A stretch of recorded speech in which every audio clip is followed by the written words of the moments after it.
Good evening. I hope you all are found well this fine Thursday evening.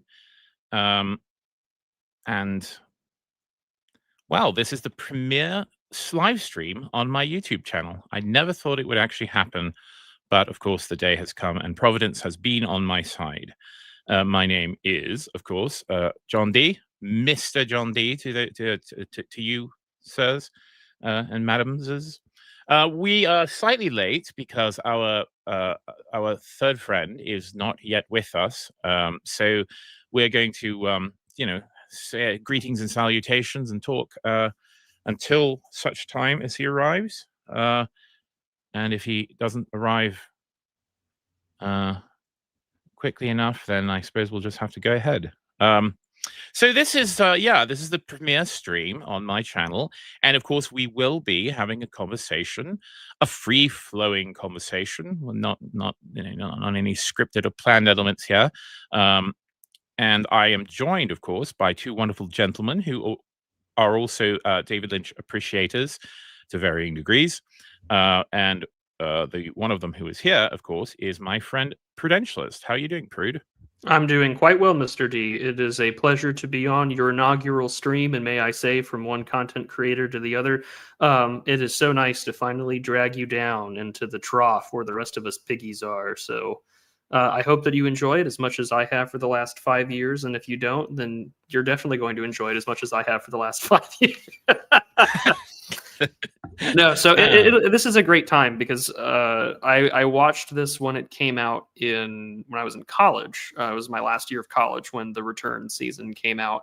And I had jokingly said in a Telegram chat, they're like, well, how did you get into David Lynch? And I think a lot of people are familiar with that meme where it's like the desperate for pussy voice. And it's like, well, what does this crystal do? And it's like, well, what is this TV show about?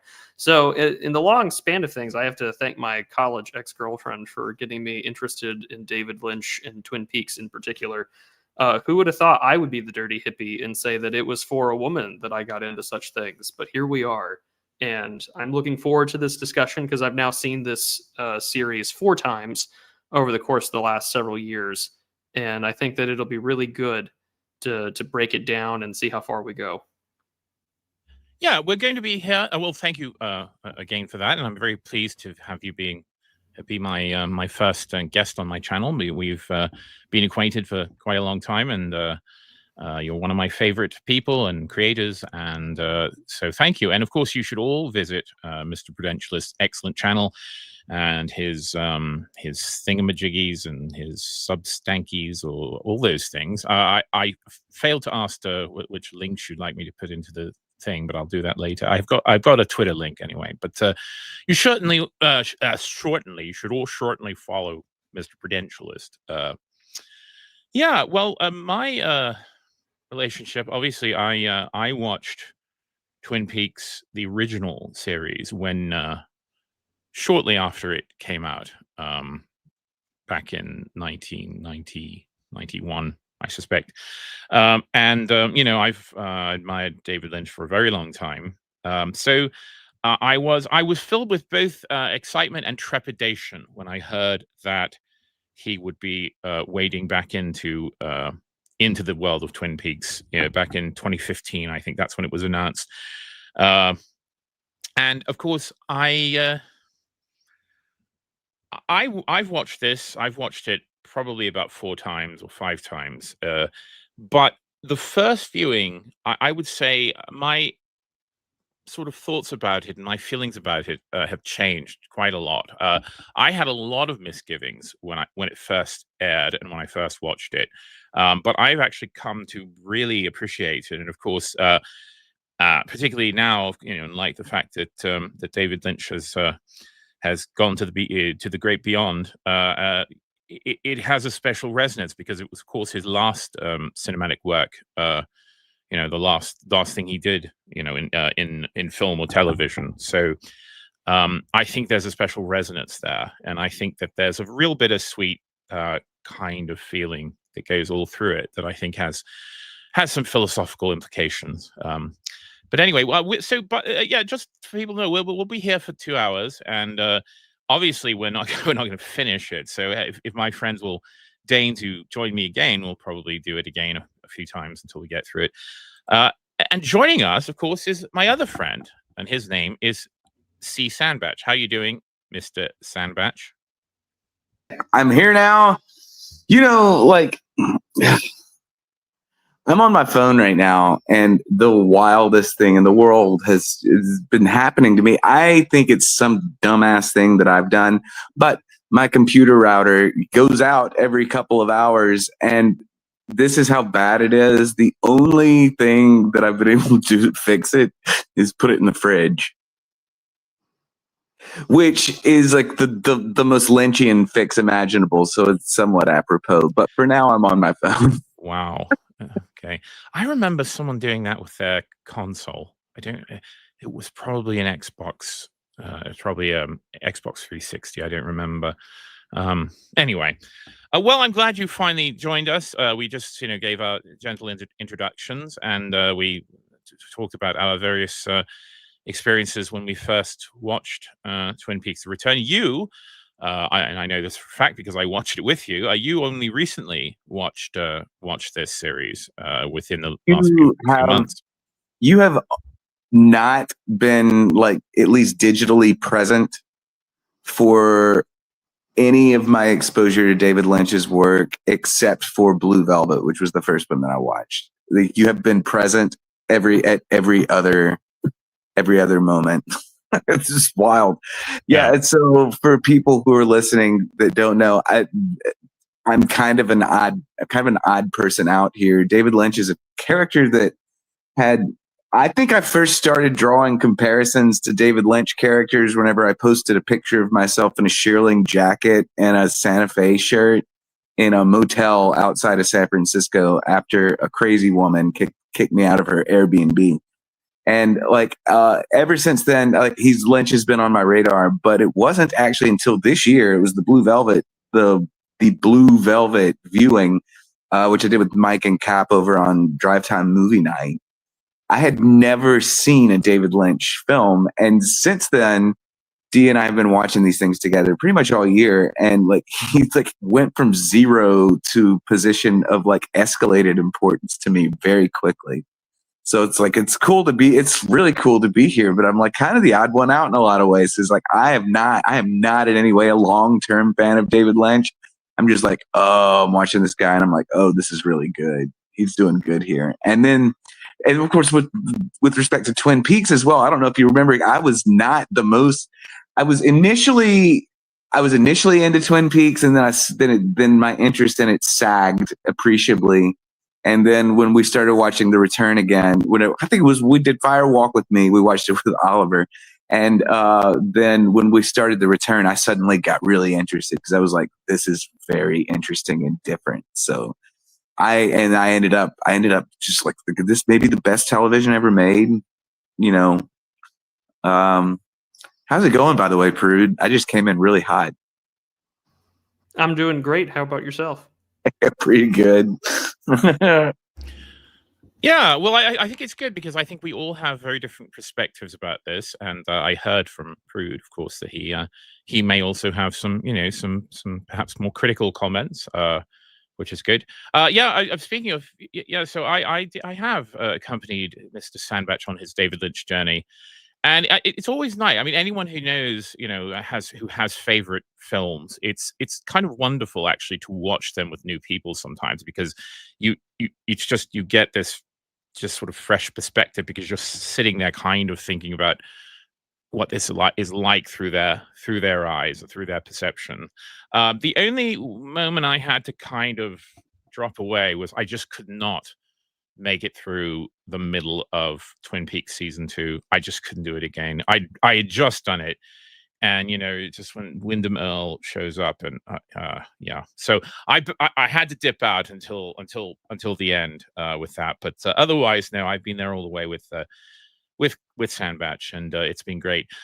Just before we start, one thing though, of course, it should be obvious: massive spoilers. Everybody, the show is going to get spoiled. Yes, so be aware of that. If you haven't watched Twin Peaks, this is not going to make any sense to you. And of course, we will be, of course, spoiling the entire show. So we're assuming that you've all seen it. If you haven't, of course, you should just turn the sound off and put the video in another tab, but leave it playing and leave a like, because that's what you should do.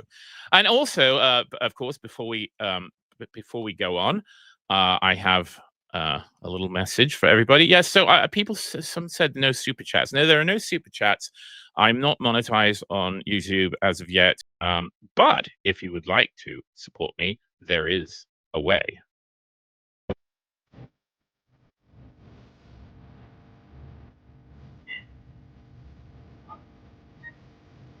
We're very happy to have you, and we hope everyone enjoys the show.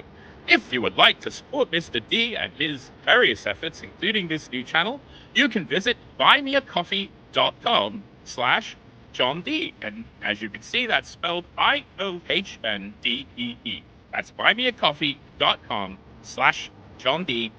You'll be glad you did. Okay. That went well. Yeah? Yeah?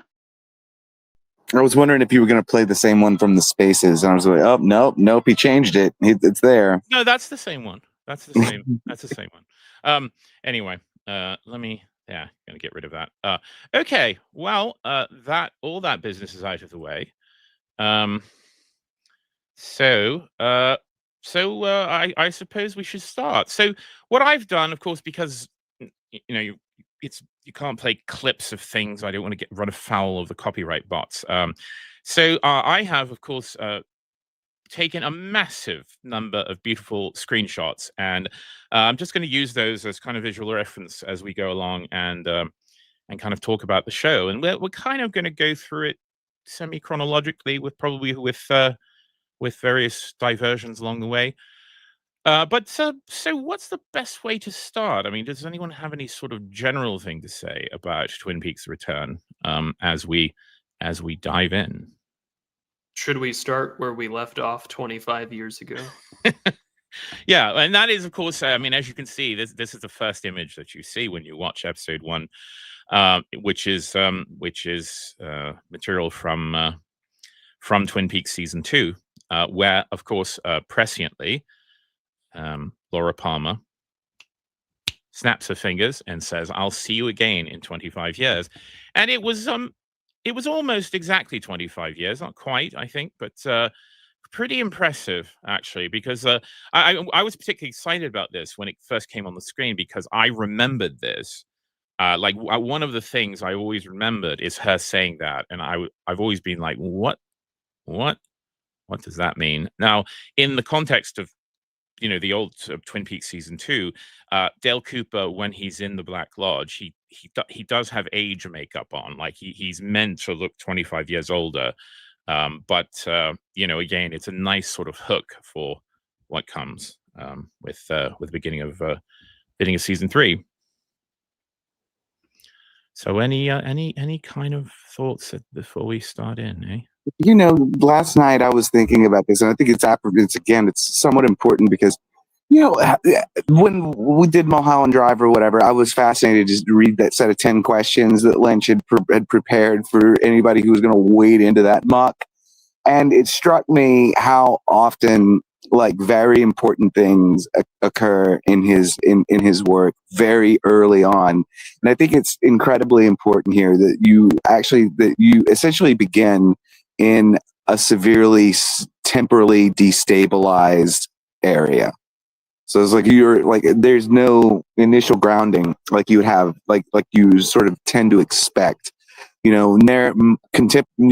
Almost every narrative formula you can imagine has the opening scene. The opening scene, what happens, in this beginning sequence, what you have is this opening in a severely spatially and temporally destabilized setting. Now you know what it is, okay? But it's also entirely possible to read it from the perspective of somebody who maybe doesn't know what it is.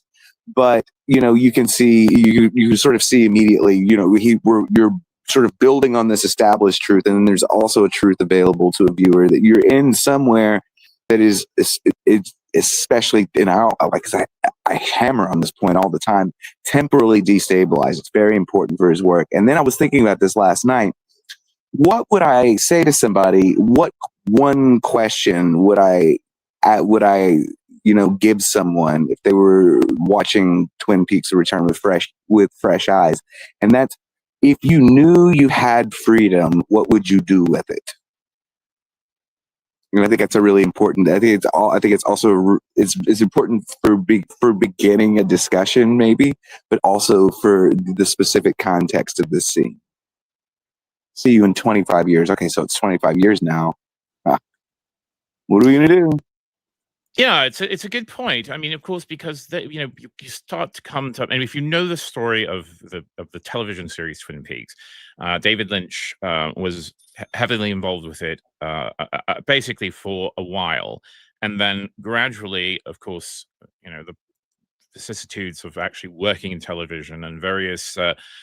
Because it had massive ratings for the first episode. Episode 1 of Twin Peaks season 1 was huge. In fact, I don't think it ever achieved those ratings again.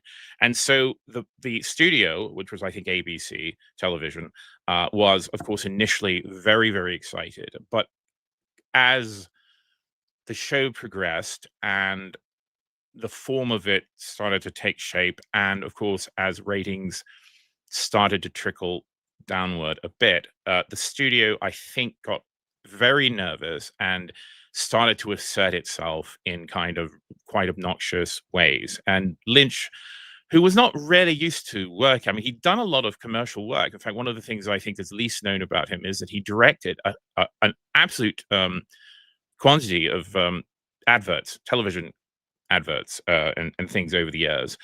So he had been aware how to work in this manner, but I think he wasn't used to this kind of interference. And so he very quickly became disillusioned and removed himself from the project. Basically, the final episode in season 2 was, of course, I think the most brutal one.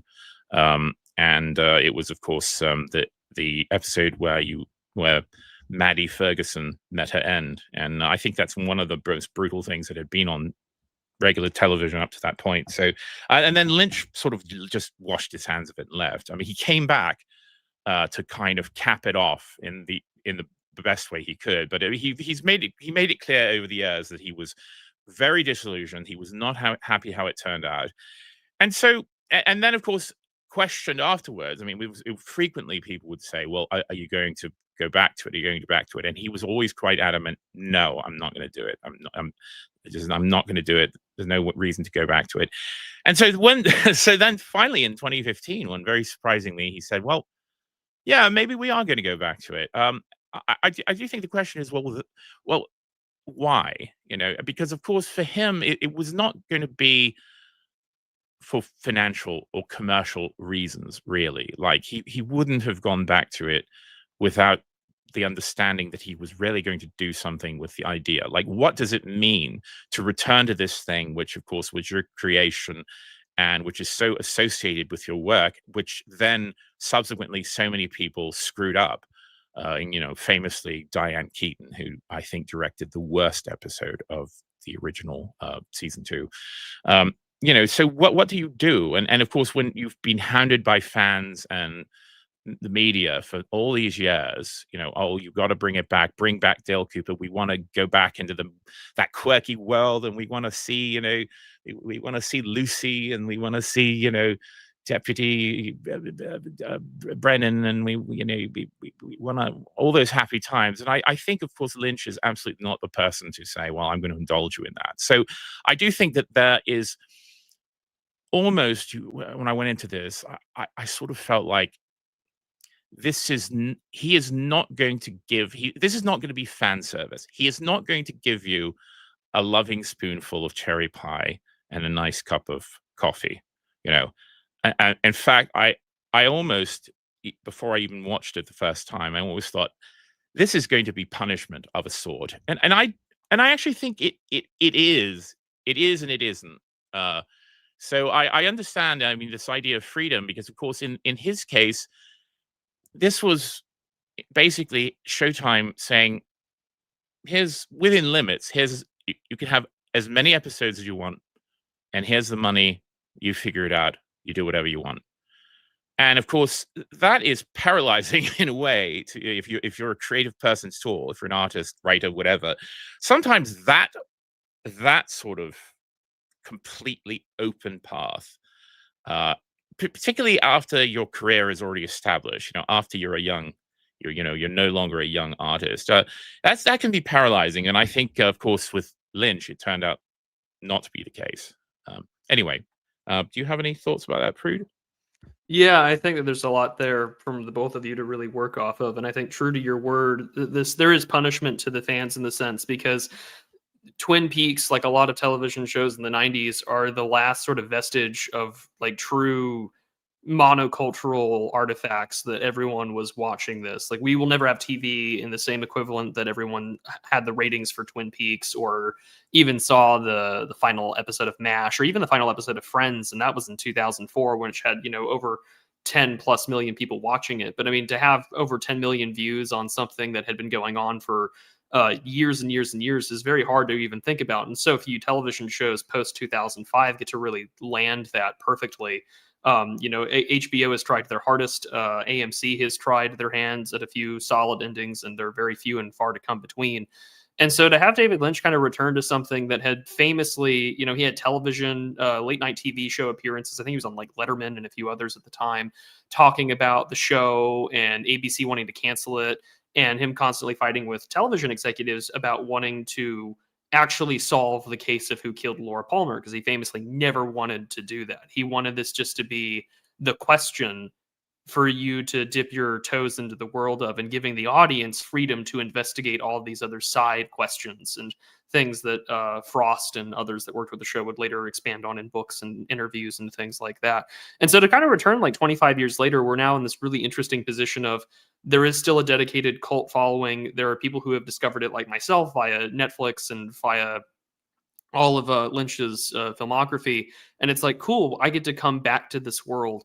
But we don't live in the world of 1991 anymore, and the world is an incredibly darker place. And it's like, well, how does the whimsy that you can kind of see from everything referencing Tibet to just these sort of silly, like if you were to ever meet like a Deputy Brennan or a Lucy in real life, you would automatically assume to a large degree that they're probably in some sort of public program for potentially slow people. And you're just like, you wouldn't interact with them in the way that you see them in television. That's sort of the beauty of fiction, is that you have the freedom to engage and take it at face value. And so here we are now 25 years later, and it's like, okay, I'm ready to return to this world because I'm ready to see what David Lynch has to say about it. Because like you had said, this is his last cinematic work. And this is also like the last time that Lynch really gets to have a say in a way where my interpretation of anything doesn't matter. And he's going to take me for the ride whether I like it or not, and I'm kind of strapped in, and I have that choice to do so. And I think it's very fitting that in this first episode that I think he kind of reflects that perfectly, because what's one of the first things we have to deal with is staring at a big glass box, similar to how one might stare at a television. Yeah, that's a very good point. And I think one thing, I've always had a sort of feeling.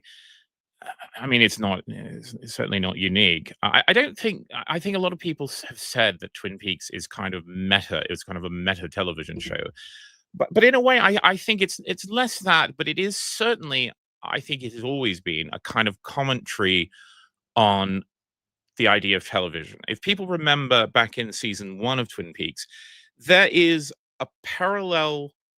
There's a show within the show. So there are many moments where characters are watching a soap opera on television, in the Twin Peaks world. And of course, it's just the name of that show just slipped out of my head. The soap opera that they watch. Now, if you know about Twin Peaks, An Invitation to Love. Invitation to Love. Yes. Now, if you know Twin Peaks lore, you will know that David Lynch was not terribly happy about how the Invitation to Love was sort of dealt with, because that was sort of Mark Frost who did it. That bit was Mark Frost, who treated it in a very over-the-top parodic way, whereas Lynch actually thought that that element of this sort of weird show that kind of parallels things that are happening in the Twin Peaks world, that it should have been slightly more serious, you know. But I think that's the sort of first kind of clue that you get, that this is almost a kind of show that is talking about the conventions of television, and, you know, the sort of conventions of of what we expect out of television. And of course, I always use I mean, there's a word if you're familiar with, you know, sort of cinema commentary, there's a word which is MacGuffin. And the MacGuffin, I mean, I think Alfred Hitchcock was an early kind of promulgator of that. Yeah, I've got a little quote here. Hitchcock explained it in a 1939 lecture at Columbia. It might be a Scottish name taken from a story about two men on a train. One man says, "What's that package up there in the baggage rack?" And the other answers, "Oh, that's a MacGuffin." The first one asks, "What's a MacGuffin?" "Well," the other man says, "it's an apparatus for trapping lions in the Scottish Highlands." The first man says, "But there are no lions in the Scottish Highlands." And the other one answers, "Well, then, that's no MacGuffin." So you see that a MacGuffin is actually nothing at all. But the way that that word is used, I mean, the classic example is the Maltese Falcon.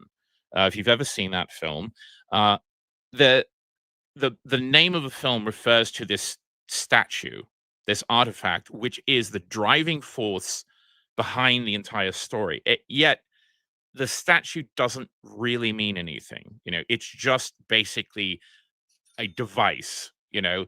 And in a way, I think that that's what Laura Palmer is. Except, of course, the minute you say that, it becomes a very dark premise. In other words, you know, you've taken, well, this idea of just a device, but this is not a device. This is a woman, a character, a girl, you know, a high school girl, a teenager, and so, of course, the show starts with her already expired. You know, she's already gone. And so she is the plot device which drives all of these other characters. Everything in the original series certainly is kind of revolving or propelled forward by various aspects of the story of Laura Palmer and her death. And so I think immediately he set up this thing which is implicit in all kind of television whodunits. I mean, even in very innocent ones like Murder, She Wrote, with Angela Lansbury, you know, of course, very quaint and homey, a very favorite show for, you know, sort of boomer types, you know, grandmothers sipping tea and watching reruns of Murder, She Wrote. Except, of course, if you think about it, I mean, every episode, and many of them take place in a fictitious small town in Maine, involves someone being murdered. And so at a certain point, you sort of step out of it and you say, well, first of all, this tiny town has like a murder rate that's slightly worse than Venezuela. And of course, it deals with it in a very light way. But if you think about it, there's something very dark about this. You know, we are participating in a fiction which involves, you know, again, someone's murder. And particularly in the case of Twin Peaks, because it's the homecoming queen. It's the kind of popular symbol of the kind of American small town, you know, family life. And of course, this entire show is revolving around her murder. Now, of course, I think when they started the show, they didn't quite know where. I mean, Frost and Lynch didn't know where it was going to go, and the story sort of grew out of itself to a degree, especially in the early bits where the show really worked well. But I do think embedded in the whole thing, and something that David Lynch has repeatedly deals with, and also in The Return, is this idea that, well, you're watching television, but you're also participating in kind of a very savage ritual, you know. And of course, he was particularly displeased about people's obsession, including the network, with, oh, who did it? You know, let's solve the crime. And of course, the thing is, you know, Laura, in a way, was initially the MacGuffin. It didn't matter. They didn't want to solve the crime. The show wasn't about the crime. You know, the show was propelled by this kind of object of crime. So I do think that's inherent in it. And I think, of course, Prude's, sort of reference to the glass box, which we'll get to in a bit, is I think there is meta commentary embedded in the whole project. Well, I mean, we also have to think about. Oh, go ahead, Sandy. Yeah, I was just without discounting any of that, because I think this is true, but just really returning to that we're punishing the audience a little bit. I think you're being a little cynical about that, but I mean, there may be some truth. I'll put some points back on the board here in a second. But to return again to this first question, why come back? Why come to this? Why come back to this at all? Okay, not money. What is it? And there's only one reason. There's only one reason you would come back to this, and it's because you have a story to tell.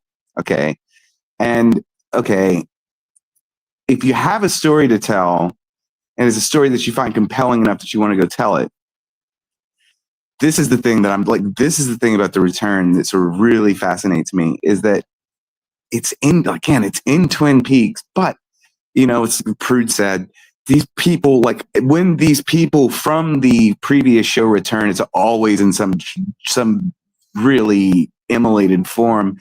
I guess Lucy is probably the best example, where this character returns, and the things that they had been before are that were just kind of hokey or saccharine and cloying now. You don't really like these people very much.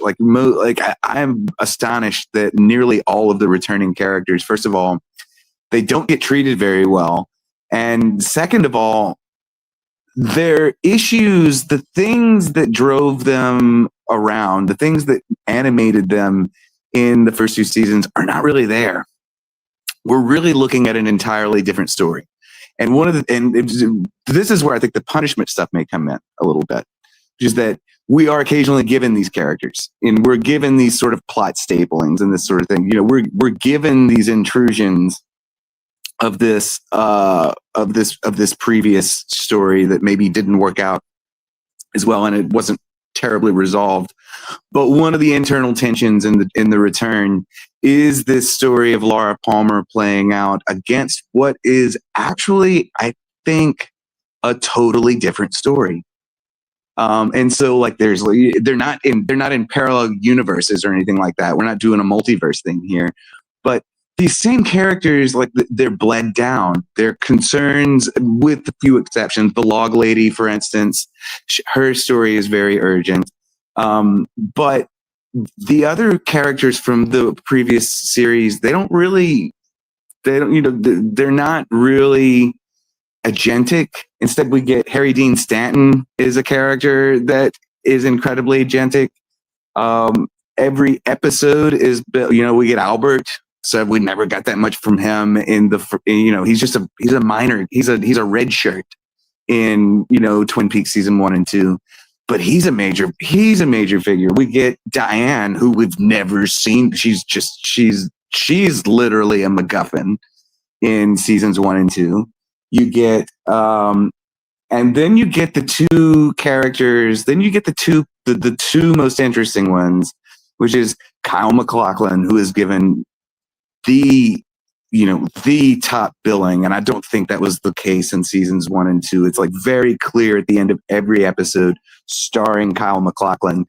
And then you get this other character who, again, he's not really all that central to the storyline of Twin Peaks. The most interesting character in the whole damn series is Gordon Cole. Okay, and David Lynch is playing this character. So there's signs immediately out of the gate. We're in that other story happened, but all the characters in that other story, they still seem stuck there. It's like Krug was talking about. There's this 1990s monoculture. And I will say also one more thing, and then I'll pipe down for a minute. Because it was very interesting for me to be watching this in 2025, because we were doing this, they were doing the millennial sound acts, music acts at the end, and Dee just really didn't like anything about it initially, and I was really grooving on it, and because I was thinking to myself, I'm like, oh yeah, I was 25 when this came out. This is aimed this is right at the zenith of me as a young person, okay, or whatever. And I recognized that there was some construction of a unified monoculture among the millennials of Twin Peaks and in New York and so on and so forth that I didn't necessarily remember. And I thought it was interesting that Lynch was maybe even already there. He's setting, there's another layer here. So there's this whole other group of people who are also living their lives. But when you look at this other, it's like, these other characters, they seem very stuck in whatever it was they were doing 25 years ago, while there's this other world that's happening all around them. And that's the world that really gets subsumed into the concept of Blue Rose, which is what I think this new story is. Okay, I'll pipe down for a minute. No, you're good. I'm glad that you had mentioned all of the side character or our characters from the first 2 seasons, because you're absolutely right. With the exception of like maybe 3, they're all in the disheveled state, and there's like teases of things that you remember from the first 2 seasons 20 plus years ago, and then all of a sudden you're brutally reminded that you don't live in that world anymore, and those problems have resolved themselves while you weren't there. So there's kind of punishment for the audience, but like I think that you're absolutely right that Lynch has a story to tell, and I think that's why you see him second place there. And this is really more Gordon Cole's story / Lynch's story than it really is Dale Cooper, where Dale himself becomes sort of the MacGuffin to sort of figure out this problem. And I'm glad you mentioned this disjointed time, because we get this question again from Mike, the man with one arm, early on about the future or the past, because we pass by, we see Laura's dad, who would in the first 2 episodes, or in the first 2 seasons, he's the one possessed by Bob and had, allegedly killed the daughter and killed Laura Palmer. And we get to see everything that takes place there. And then all of a sudden he's like, don't let her die. And you're like, okay, well, now we're playing with a different story about like all the what ifs and all the people writing these things and everything that comes into play with that. And now all of a sudden we have a new cast of characters, and I think some of them are kind of a mixed bag, but everything around Gordon's story trying to come back to, his old friend and to make sense of it all, I think plays very front and center here as we kind of go on a very strange adventure, because you're absolutely right. None of the characters from the first series, if you want to say it like that, have not really any agency at all. Like, it's impressive that the log lady gets to have her urgent story and record her lines literally like weeks before she dies.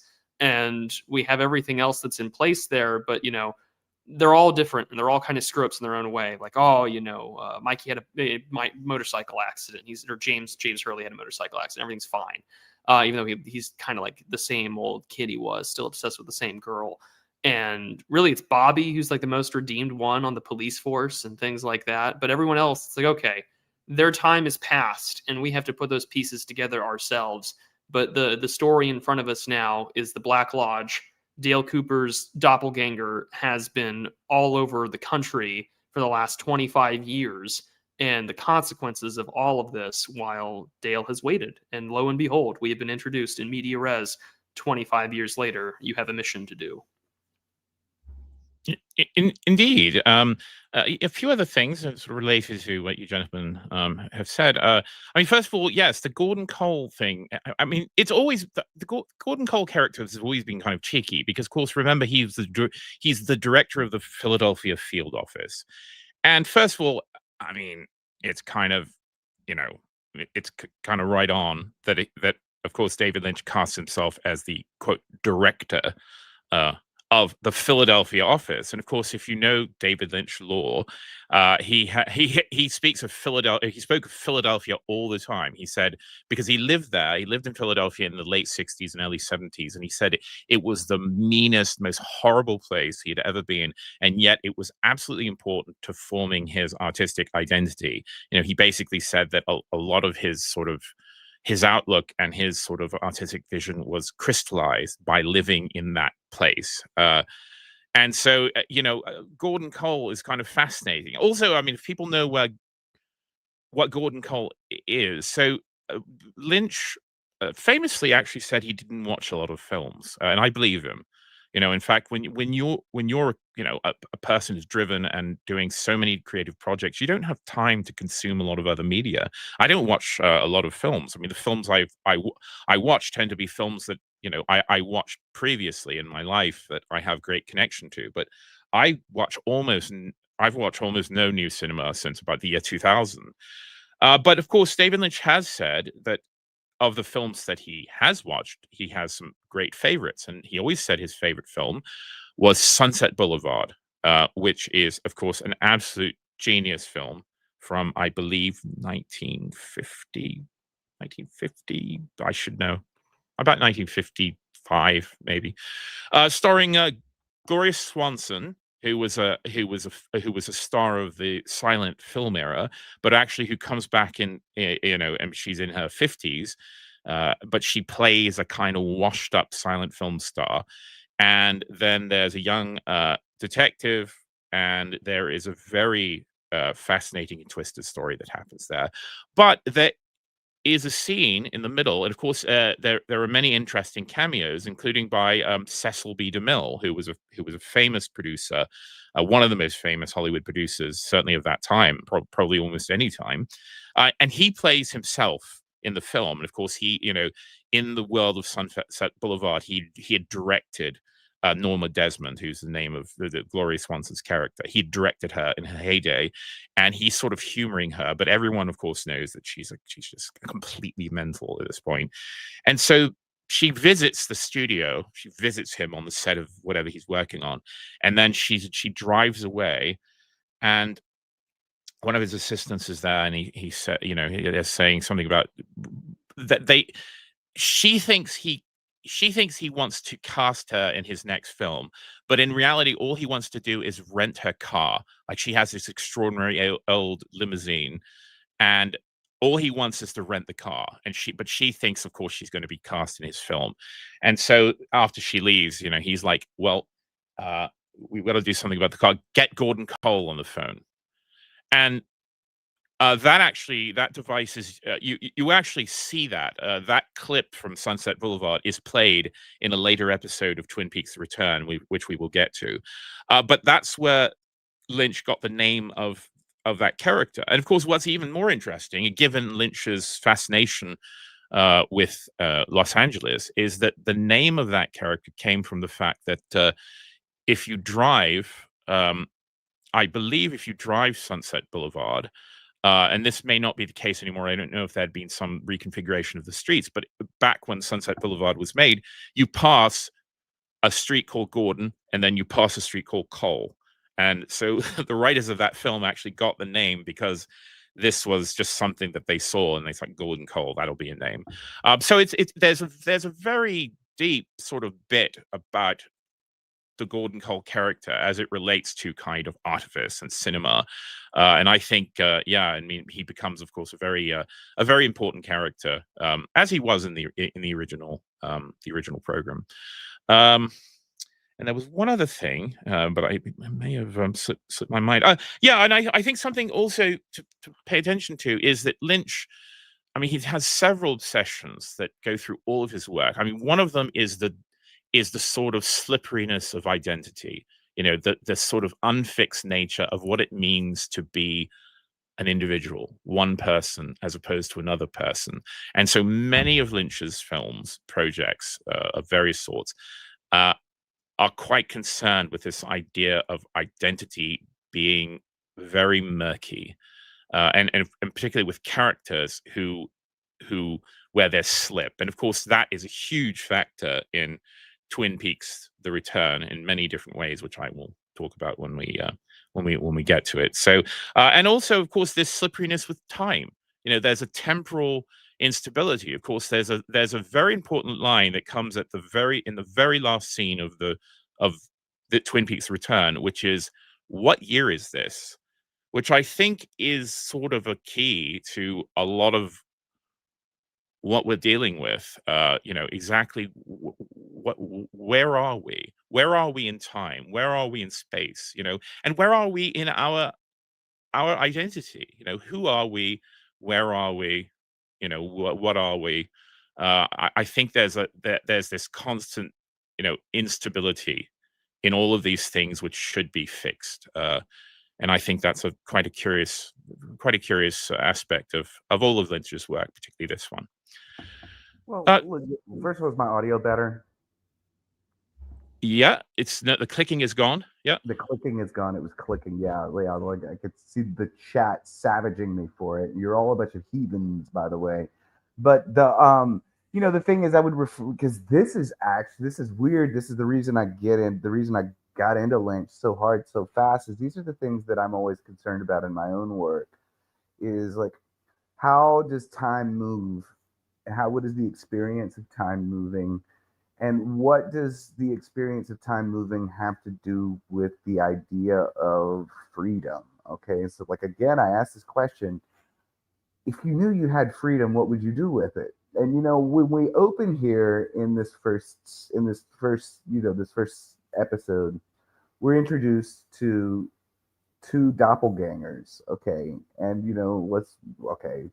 first we're in this place with no time, and then we get these two doppelgangers that are in time very much, but as they move through time, one of the things that's interesting is they're creating two separate histories. They're creating conflicting histories. Okay, so there's these two. In fact, they're parallel. They're unaware of one another's existence. They're these two historical trajectories that are totally parallel. Okay, this is one of these things. So what does freedom entail? What would you do with freedom if you had it? If you knew you had it? Okay, so yeah, we're initially posed this question, but then we're introduced into this world where it's impossible to say that either of these doppelgangers, these discrete identities, it's impossible to sort of think that they are raise my volume. Oh, well, anyway, yeah, I'll do this. It's impossible to say that you can be truly free at the moment in time where there's another exact version of you creating a conflicting or even a negating history. Okay, so this series opens under conditions of non-freedom all around. There is no time in one instance. So yeah, there is no time in one instance. In this other instance, there is time, but there's no unified person with the time. And again, to go back and grab these older characters, when we're introduced to them, we're introduced to these characters that seem stuck in time. They're not moving forward. They're persisting, but they're not moving forward in time. And there's this debilitating lack of agency on the part of these characters. Again, compared to the FBI field office, which is by contrast incredibly alive, and it is moving forward, and it is continuing to do things. You get this incredible juxtaposition of non-freedoms and then of freedoms very early on, and I think I think it's incredibly important for sort of stabilizing exactly what's happening here. Whew. Yeah, and I will say, of course, there's a poem. In fact, one of my favorite poems, part of a cycle of poems, that is also in a later episode makes a sneaky appearance in the background. But that poem, of course, is from T.S. Eliot's The Four Quartets, and the opening of number one in that cycle, which is called Burnt Norton. I think, I mean, Lynch, well, again, the fact that it becomes a prop in the background is another subtle nod that this is certainly something that he thought about. But the poem opens, time present and time past are both perhaps present in time future, and time future contained in time past. If all time is eternally present, all time is unredeemable. What might have been is an abstraction, remaining a perpetual possibility, only in a world of speculation. What might have been and what has been point to one end, which is always present. Footfalls echo in the memory, down the passage which we did not take, towards the door we never opened, into the rose garden. And of course, it goes on there, but extraordinarily poignant and prescient with, of course, all that we're going to see in the narrative of this show. Let's just move on to what we get from after of course the famous title music, and a slightly different version. Again, you see some of the people remember very well the old title sequence of Twin Peaks. Starts with the bird, and then you see the Packard sawmill, and you get all the shots, whatever, the waterfall, the I was going to call it the Overlook Hotel. No, not the Overlook Hotel, the Great Northern Hotel. There may be a parallel between the Overlook and the Great Northern. But what do we see after this familiar title sequence? Well, we see this man, who, of course, is one of the familiar faces. I mean, this is the giant from who famously appears as a very interesting sort of character in the first and second series of Twin Peaks. Actually, I think maybe he appears only in season 2. I can't remember. And so we're given this scene. Of course, we're not familiar with this place. It's none of the sort of liminal locations. It's not the Black Lodge. It's this black and white space. It has a very particular kind of look to it. And of course, we're presented with this character who we understand or we sort of know from the old series. And what is the first thing he says? What is the first official new scene in Twin Peaks: The Return? It's the giant, who in The Return is called the fireman, says, "Listen to the sounds." And then we see this. And actually, I've got it here. I can let you listen to the sound. Here's the sound. You'll have to listen very closely because it's quite quiet. This is the sound you hear.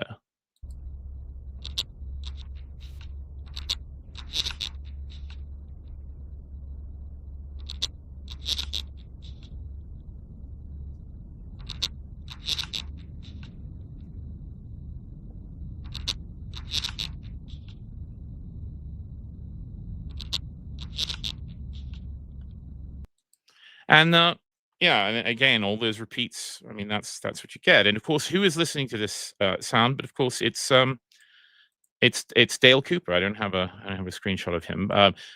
It's our first sort of sighting of Kyle MacLachlan, Dale Cooper.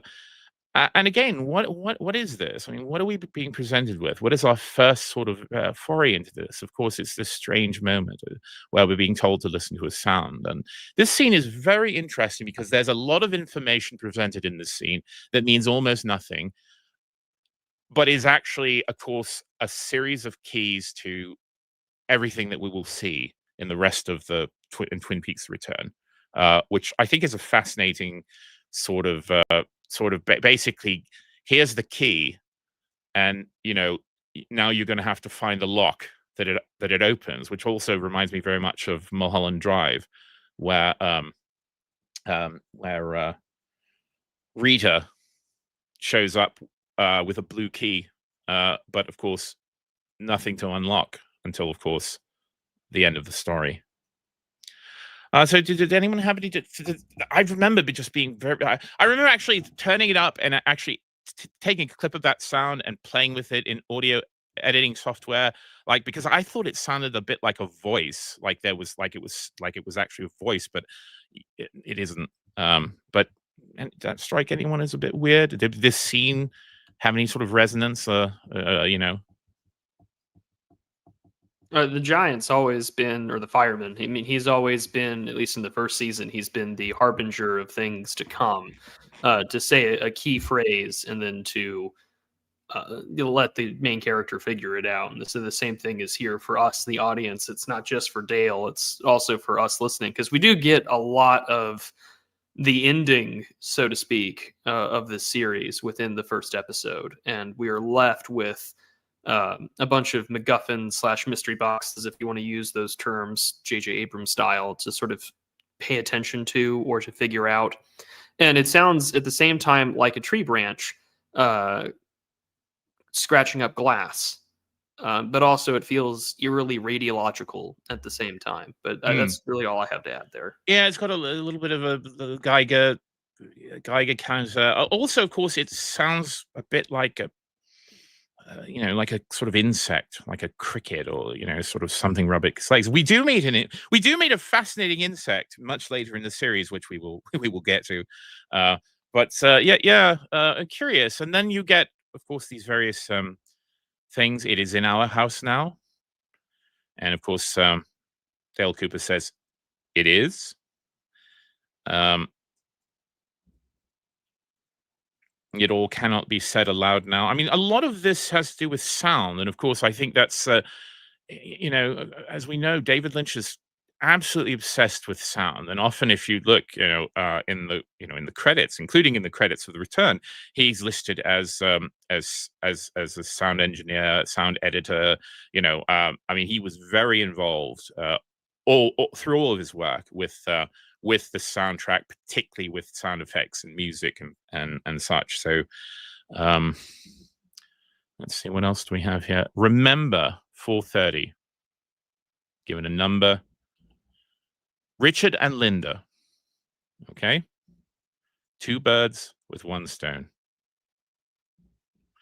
And that's what we get from that scene. And of course, at the end, I think Dale Cooper says, "I understand." And remember, of course, when we met the fireman in the earlier series, or the giant, as we called then, he comes and presents Dale Cooper with a series of things that basically will come to pass. He says, the smiling bag, people remember there's a bunch of things. And it was basically, you're going to see all of these things and they're going to come true, and then you will believe me. And then you can have your ring back. And so again, he comes to us in this role that he's giving us answers. And of course, we're going to see them play out, or we assume we're going to see them play out.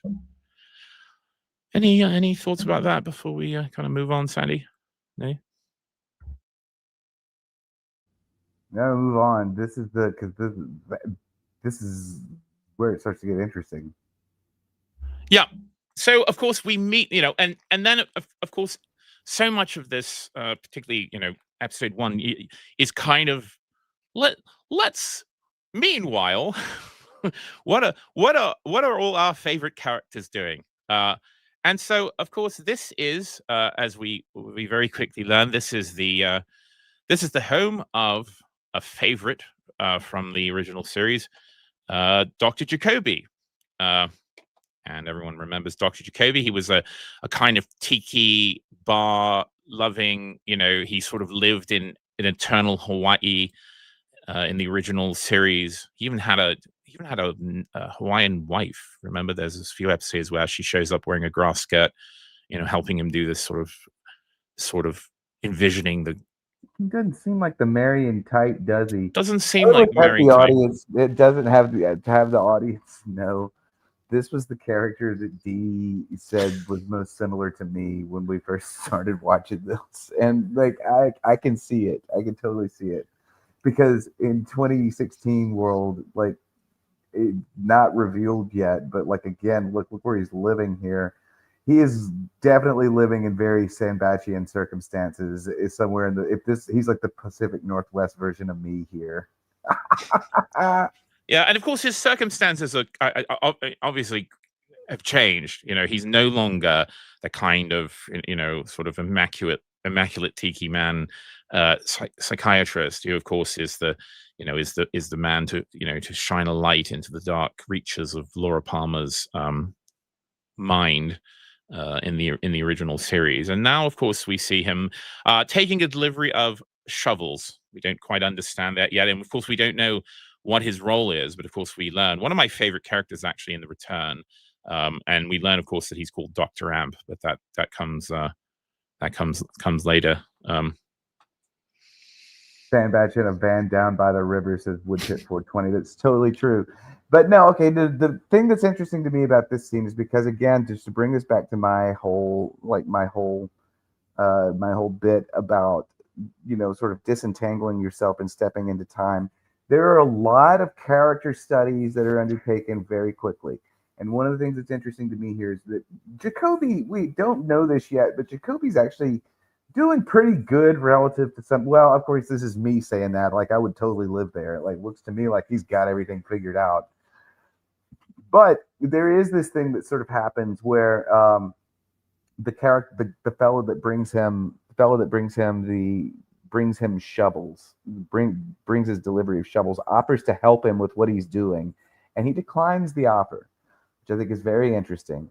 And it's like the the camera or the narrative lingers on this. And this is one of these things that's beautiful about David Lynch, by the way. Again, the length of time that sound clip that you played, how much time is given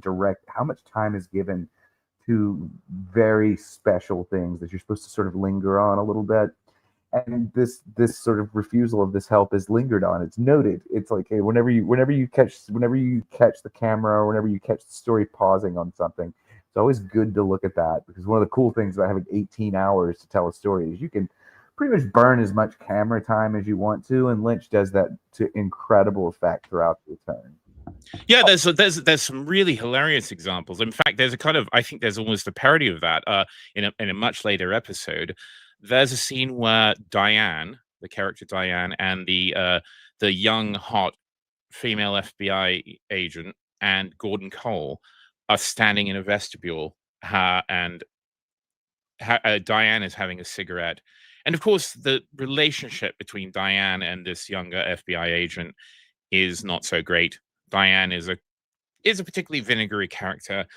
And so there's a scene, again, this scene with the three of them there, where she's smoking, and Lynch and the young agent, they're standing there, and it literally for one full minute, no one says anything. They stand there very awkwardly and very uncomfortably because, of course, again, because of this tense and weird relationship between all of them, whilst Diane smokes, and no one says a thing, which I just think is absolutely hilarious. A full minute of nothing, and that's beautiful, and again, that's certainly for Lynch. There's a lot of freedom to do that kind of thing, and.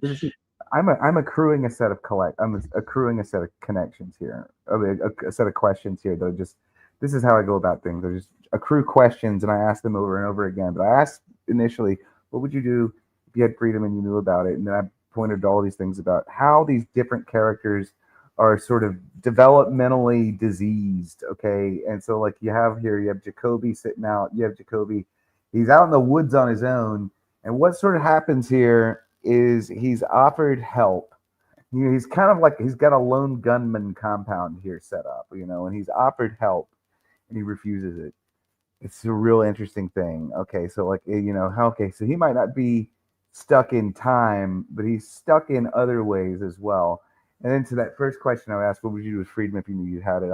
How does that, this concept that you all brought up, an invitation to love, how does that relate to these questions of history and these questions of identity, that we're referring to? So like, what is anything, and just to foreground the direction I plan on going with is, what is history except an invitation to love? All right, I'll shut up again. Well, do you have any thoughts about some good old Jacoby, Prude, or? It's real fun to think about the fact that he was Laura Palmer's psychiatrist and that he was considered the most eccentric of all of, and that's a fun claim to make, considering the wild characters that you run into. Like Jacoby and the Log Lady are obviously considered some of the most extreme characters that we get in the first run of the series, but now here living out in the woods, and later we kind of realize that he turns into. I remember watching this, and at the time I had, normie social media where like I was under my real face and name, and I said I was watching this, and I said I thought it was kind of funny that he had turned into a self-help Alex Jones out in the woods in the Pacific Northwest. We're not in the offensive way of calling him like an Alex Jones, like conspiracy figure, but in the sense that he's taking advantage of like public broadcast airwaves, and he's like kind of selling you this message, and it is an invitation to love, because later on he tells you in his little commercial, he's like, I've got the golden shovel to shovel your way out of the shit. And I find that to be kind of like really endearing and very true to Jacoby's character. Like, he's clearly living his best life. I don't know if he's divorced or he's a widower. I don't think it really matters in this instance, but he's one of the few characters where I feel like I don't think he has the worst end imaginable in comparison to what some of the other characters are in. This is you and me saying this. Like, I could, I don't know. You and I are very kindred spirits, and there are times where you and I have a literally me moment. And it scares the hell out of me because you're a little older than I am, but not by much. And I'm like, yeah, I could see this being a pretty good life for myself. Like trailer in the redwoods. Like, look at this. He doesn't even have to take anything down for the rain. He's got it made. Right, exactly. But wait, The no, best- hold on. Oh. Let's just point out. Let's just be totally clear about what he's doing here, because this is important. I think he has an alt-right podcast, and this is like happening in 26. I was already on alt-right podcasts at this point, so I'm like, oh, he's literally me, you know. Well, yeah, I It's mean, funny. because you get little snippets of his content, which is just sort of like non-specific, politically tinged ranting, but it's not. But again, it's just like, oh, the so and so, the elites are, kind of trying to destroy us. He's got a little Statue of Liberty behind him. I think he's literally like live streaming, because you see he's like sitting in front of the computer and he's got a little webcam and all that. So it's sort of hilarious that he's a strange analog for. I mean, certainly anyone who produces hashtag content. And he's got merch, as we will find out. But yeah, I don't think he has the worst ending. In fact, I think Lynch is quite charitable, because he gives a number of characters actually kind of they get a good ending. I mean, notably, as we find out much later, Ed This is why I'm saying I don't know that it's as punitive.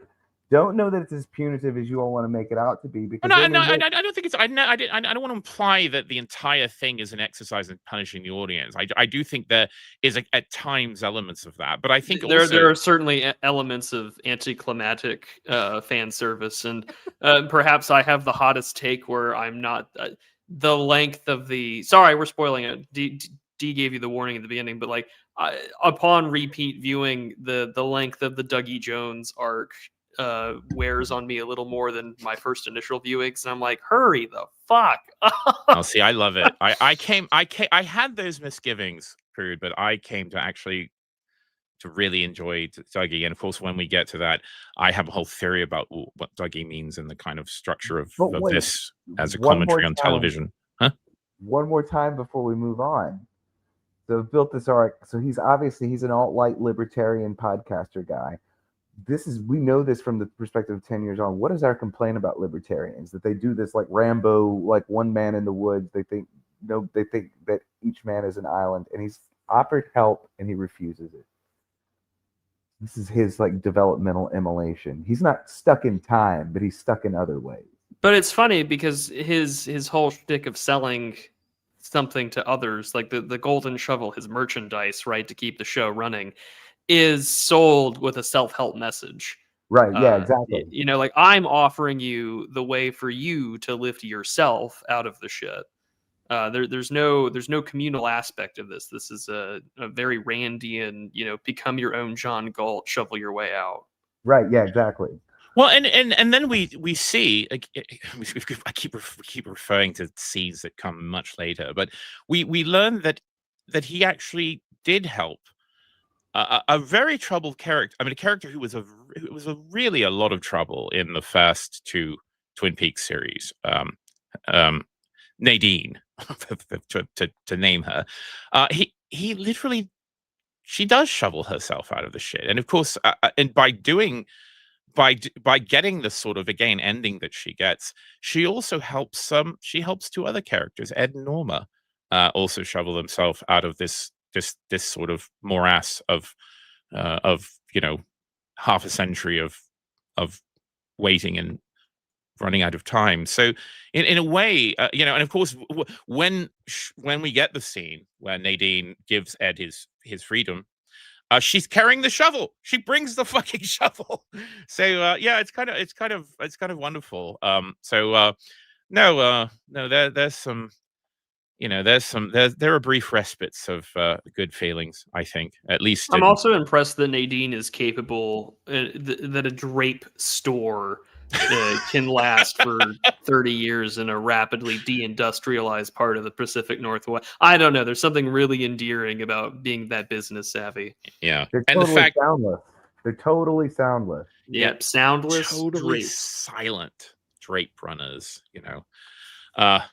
And of course, remember when she was developing these things in the original series, like, she failed. The patent attorney said, no way. I mean, forget it. You can't, cotton balls and engine oil. I don't know. I can't remember what it was, but and of course, then of course, we realized that she seems to be fairly successful. She's always sitting there, with slurping out of a big sippy sippy cup, watching Dr. Amp, and she has a shop called Run Silent, Run Drape. So, oh dear. Okay. Moving on. And then we get this very odd scene. We're presented with this object.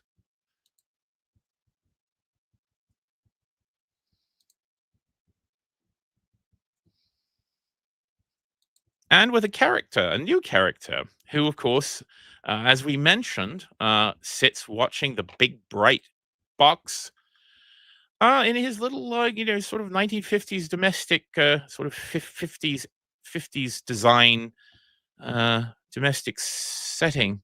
No, but it's totally not the 50s. Oh my God. It's like, look at the composition here. It's not the 50s. The poses are arranged in this like sort of style. This is incredible composition. This is a good screenshot. Okay, so like, well, what do we have here? So like, yeah, and we do this scene in Inland Empire with the rabbits as well. This is the very domestic scene. But like, look what's changed. There's one dude sitting by himself in like mid 2010s Brooklyn Grays in this like minimalist setup. So like, there's nothing. There's the setup for domesticity is there, but it's just one fucking dude sitting there watching a box.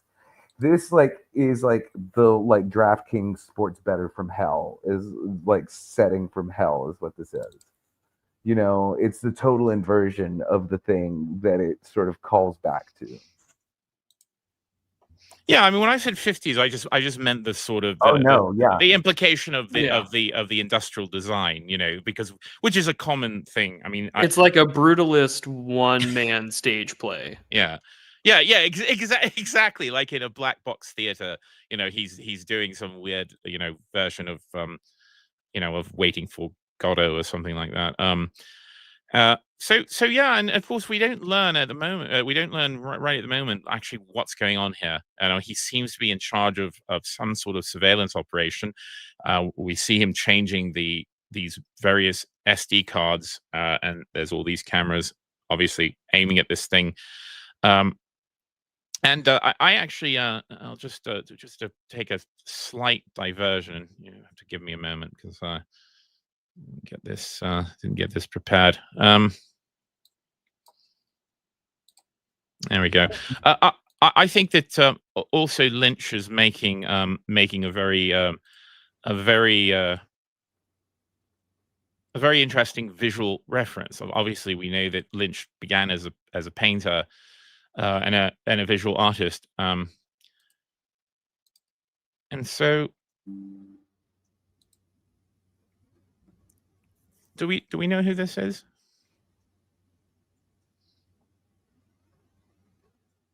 You got to go ahead and tell us all. Well, it's Adolf Eichmann. Yeah, there we go. Can we say words like that? Is that allowed? Yeah, we're an hour in. We're fine. Yeah, we can say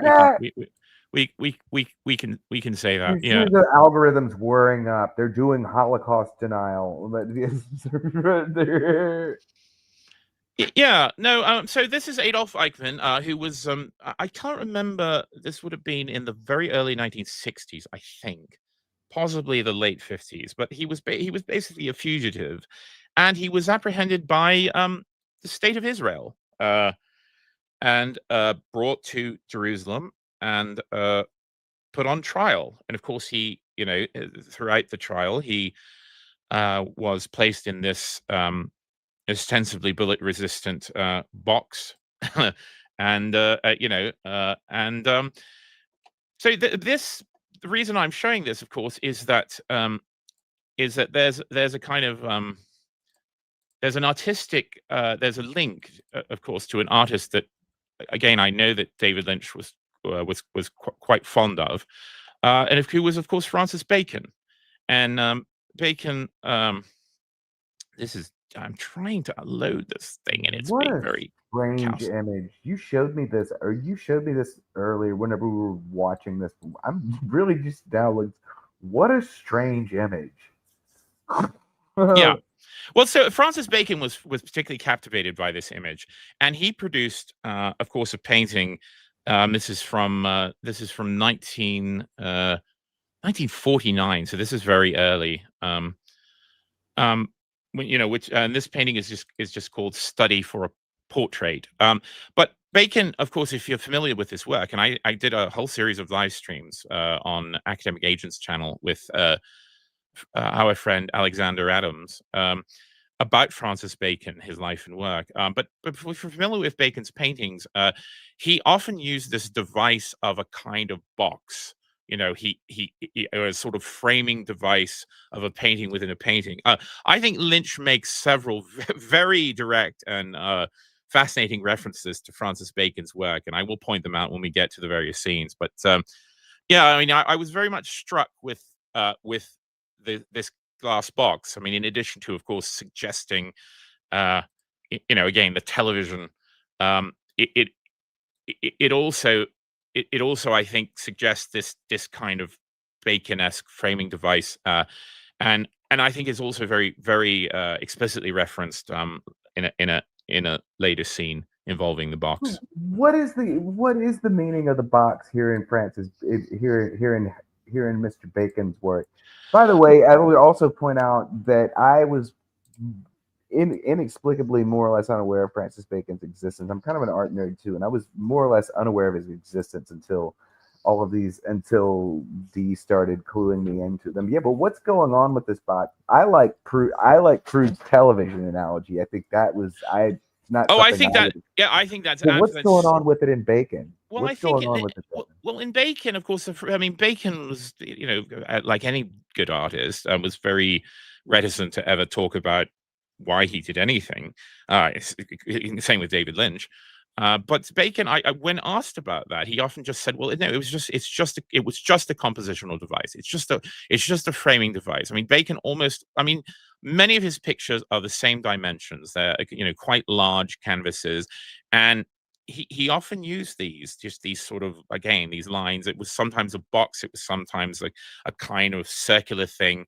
Um, and he said, of course, it's just purely compositional. I don't think that's entirely true.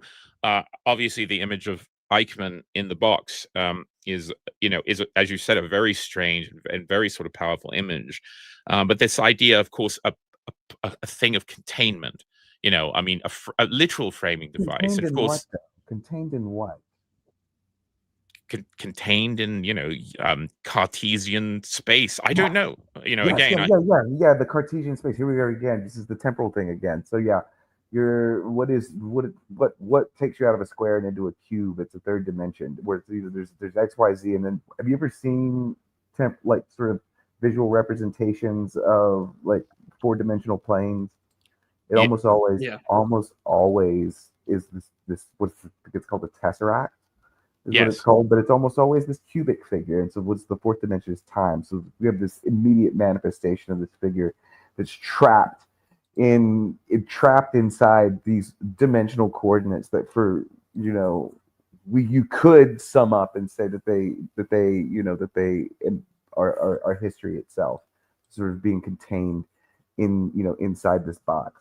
And I would not think, I would think that I would way out on a limb here and just getting way too theory selly, but like there are too many of these sort of things that sort of converge over the course of the series. I think for there not to be a little bit something to it. And I think, with Bacon, the bit that what strikes me about him, because he works in triptychs a lot, and I love triptychs. The thing that strikes me about Bacon is that even because he's very early on after some gigantic fissures in space-time, among them the atomic bomb and the invention of game theory, the rise of like things like concepts like what we would think of as sort of like electromagnetic modernity. And a lot of his work seems to me almost like this like very almost unconscious primal scream of pain at being made aware of this world. And I just put this up because I've sort of reminded of this. We're talking about four-dimensional space. This is a painting by Salvador Dali, which is called Corpus Hypercubus, which was Dali was very interested in the kind of hypercube and about this sort of idea of thinking about space in 4 dimensions. Of course, merging it with with the suffering and crucifixion of Christ was sort of fascinating thing, and somewhat, in my mind, weirdly related to the box. But and I think all back to the idea of television. I mean, the television. I mean, it's this cube of potential. Again, this idea where you're going to sit in front of this thing, and of course, anything can sort of manifest itself on that television. Whatever it is, and of course, it if you think about the 20th century broadcast television, all manner of things. From drama and frivolity and pain, and then of course into the 1960s and assassination. It's this sort of dark window of sort of great and terrible potential. And of course, I think weirdly presented in this scene of, again, we don't quite know yet what it is, this young man watching this enormous empty box with a portal in it, waiting for what? Waiting for what to show up? What, good or ill? Why is he there? Why is he doing this? I mean, we learn later on, but I think again another fascinating side bit. Okay, I'll just move on. One more thing related to that. I just wanted to bring this up. Again, I'm very interested in kind of visual references, and one thing I found quite striking, where you get these sort of echoes and parallels, is between this young man that we see and Dale Cooper, and we get these odd, and I think that they're certainly intentional. These odd mirror images, and again, so many times throughout Twin Peaks, all 3 series, we're faced with doubling, doppelgangers, mirrors.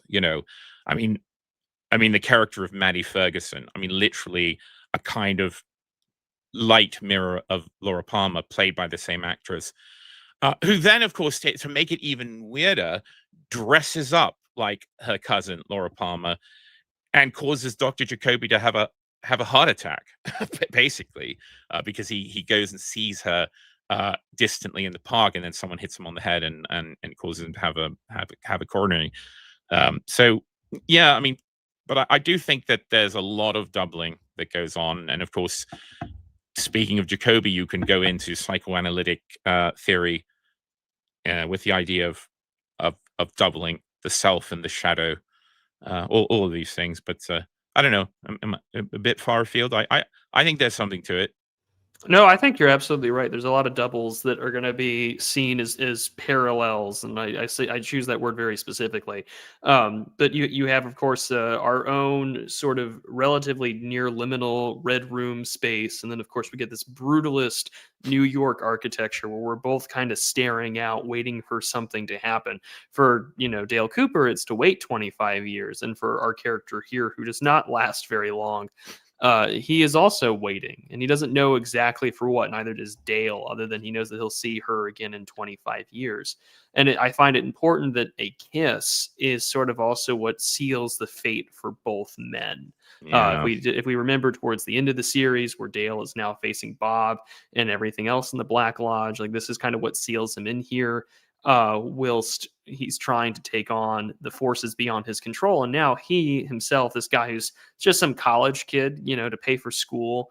I find that there's this aspect of Eros's trap, because, we don't know who owns this, some billionaire, but, the last guy said he saw something for like a few frames or like a wisp of something, but nothing else, just nothing, I don't know. So I'm just here to, make my money.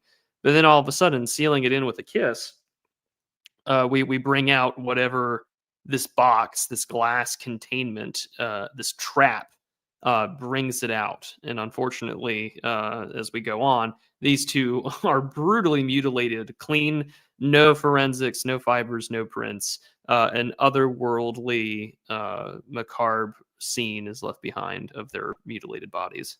Yeah, which is another reference to Francis Bacon, which I will get to when we see those those screenshots. But yeah, and of course, the kind of,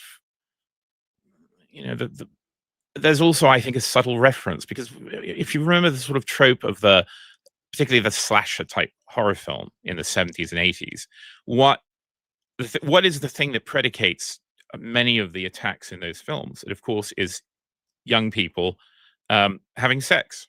They're in a camp by the lake, they're wherever, they're getting handsy, and then, of course, whoever it is, Jason, Freddy, shows up, and of course they receive their just rewards for this carnal act. And of course, I think that there's an implication that that's what happened.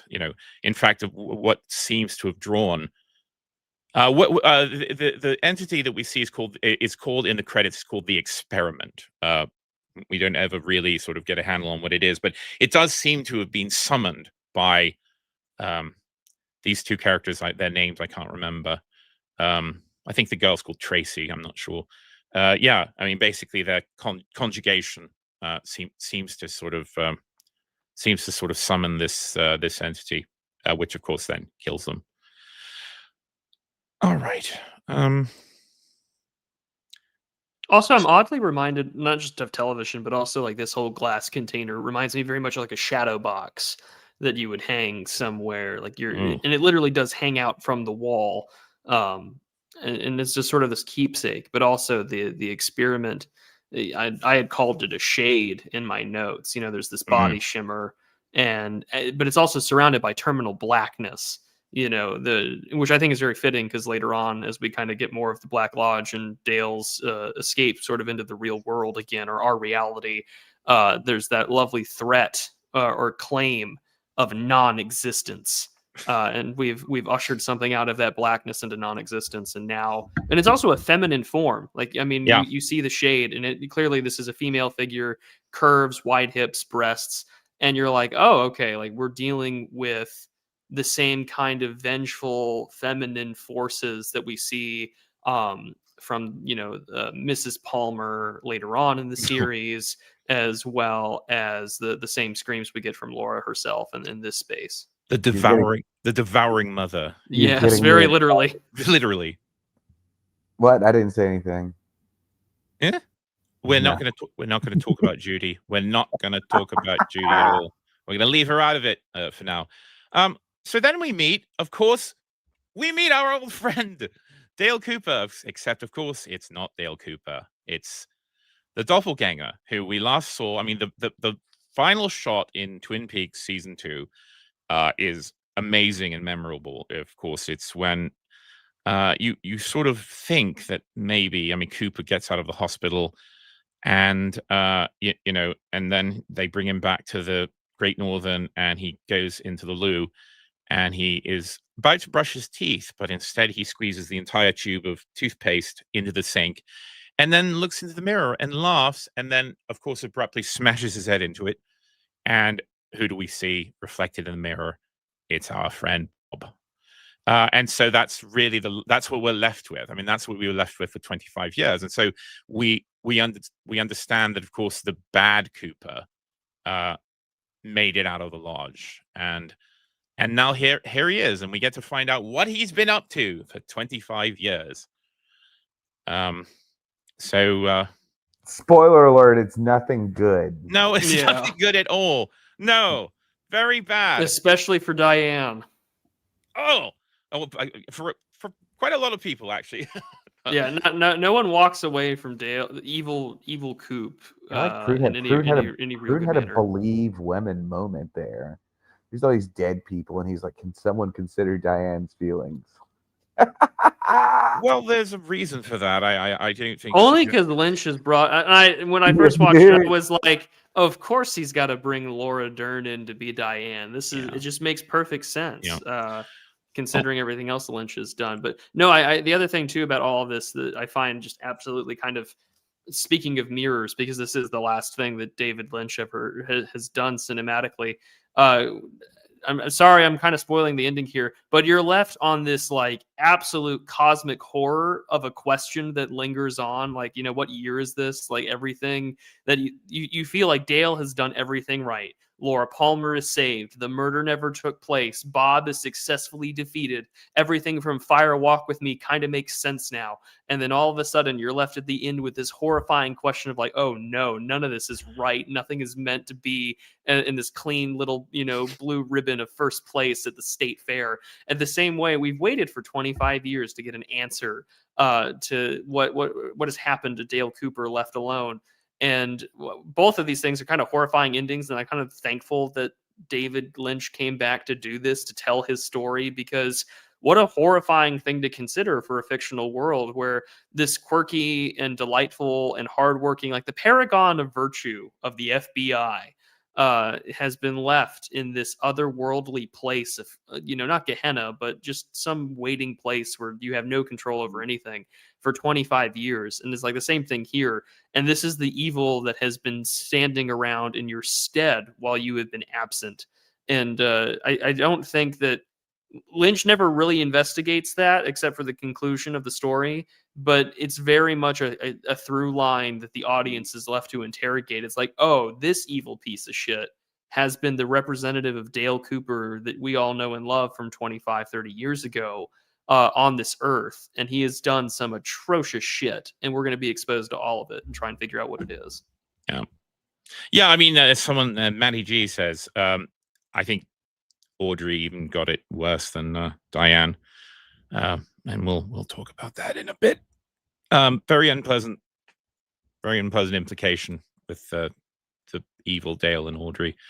Yeah, and so we're treated as this absolutely Lynchian scene where, of course, our first exposure to Dale Cooper is him interfacing with these absolute fucking dirtbag, weirdos. Hey, that's the base. Shut up. Yeah, but you know, we discover that he is, of course, a perpetrator of crimes, large and small, crimes and misdemeanors.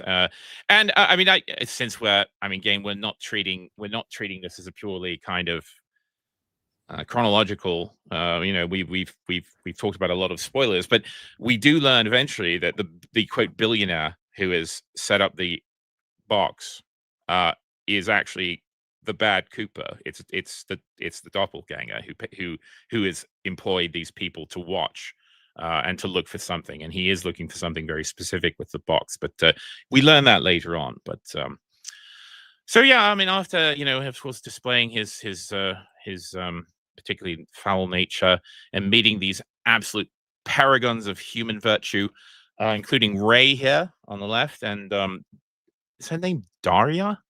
Yeah, Daria. Me and who? No. No. Yeah, Ray and Daria who will come into play. But yeah, I mean, we learned that the Cooper doppelganger is quite a dirtbag. And then we're back to the box again. Now, one of the things about the kind of setup here is that there's a guard, who's outside of this room, who of course is watching the lift, and he doesn't allow anyone in. The woman Tracy tries to come in, and the guard says, "Well, no one is allowed inside."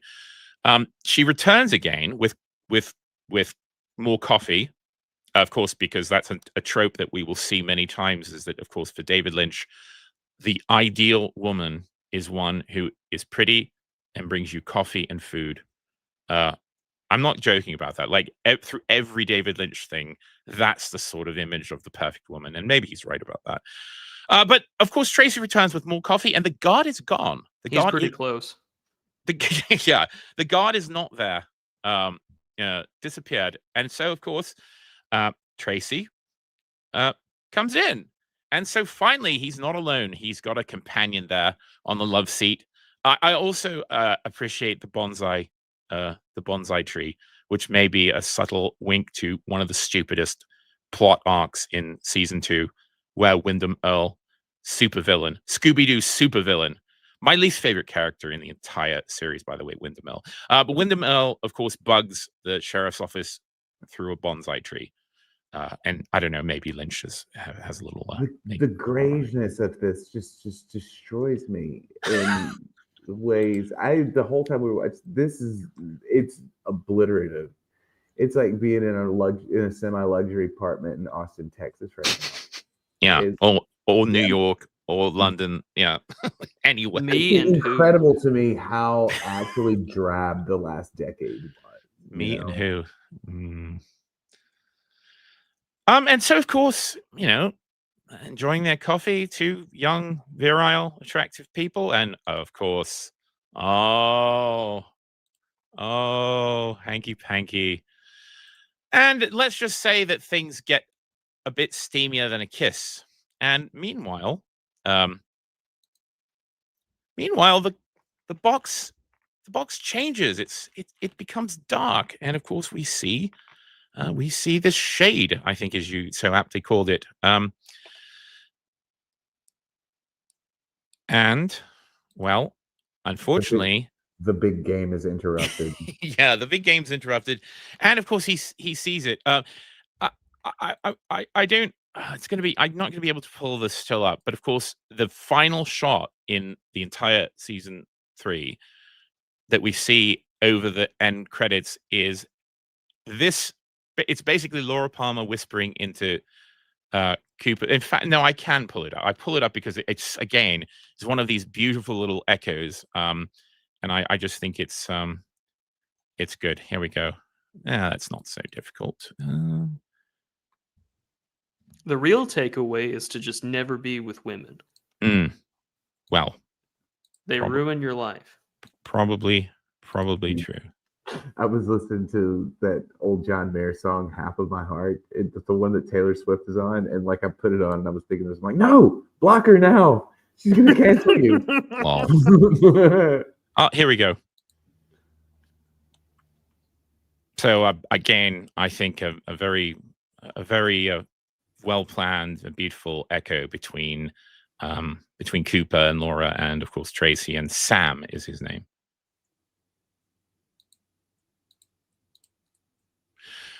And of course, Mom walks in. So Mom walks in. Here she is. Here's the I had to kind of bump this up a bit for you to be able to see it. It's very hard to see because of course it's just constantly kind of moving and changing form, and it's very difficult to see it in the show.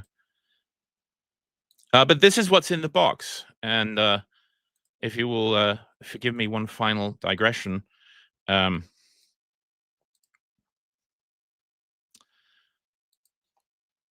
see. Sorry, folks, but I wasn't able to preload these. Let's go back to our friend Francis Bacon. Yeah, I just think there's a lot. Yeah, it's just too much. It happens I did this with the Mulholland Drive thing too.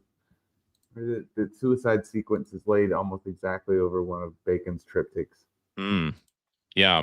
Everywhere. No. He really liked this guy. Oh, he did, and of course, he did talk about Francis Bacon, openly. But yeah, that painting is just called Richard. Yeah, it's lol. No, in fact, that's a detail. That's not the complete picture. That's from a very early Francis Bacon painting called "Three Studies for Figures at the Base of a Crucifixion" from 1944. So, and this is another quite famous image. I mean, this is just called head number 6 from 1949. But yeah, I think Lynch was was going art historical. But yeah, let's just say things don't end well for Tracy and Sam. We do find out the result of this encounter with the entity. You can see it actually happening. You don't get a clear shot, but there's lots of blood and flesh and bad things happen. And then we, of course, we go on and we meet some new characters. In fact, we meet a very quirky, sort of overweight woman with a small dog who lives in a, in a kind of sort of single room, I don't know, flats, and she has to call the police because she smells something foul coming from the flat next door. And the police come and well, predictably, what do they find? This another very Lynchian image. Look, This it's entire another sequence. dead girl. It's Yeah, a dead girl. a dead Yeah, a dead another girl. dead girl. Yeah, another dead girl. Beheaded. Except there's something strange about this corpse that we will discover. You will notice that it doesn't look that feminine. The hands look quite large, and there seems to be sort of hair at the navel, almost as if this body does not actually belong to this head. And of course, it doesn't.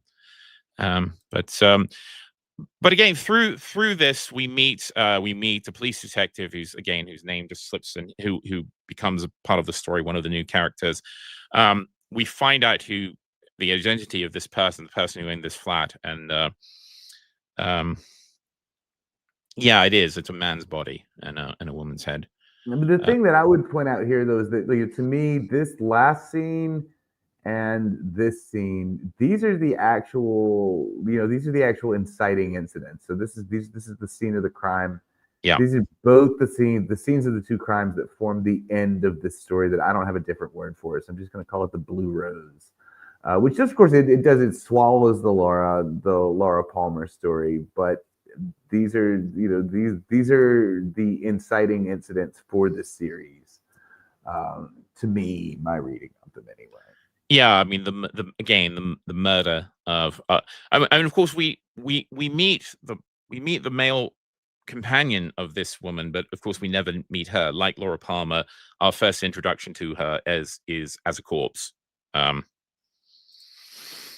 then of course we meet another old friend who is Margaret Lanterman, aka the Log Lady.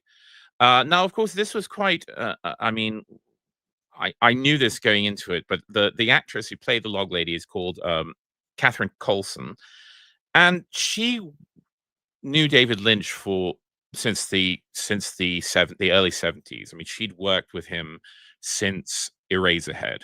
She was a behind the scenes assistant on during the production of Eraserhead when Lynch's first foray into cinema.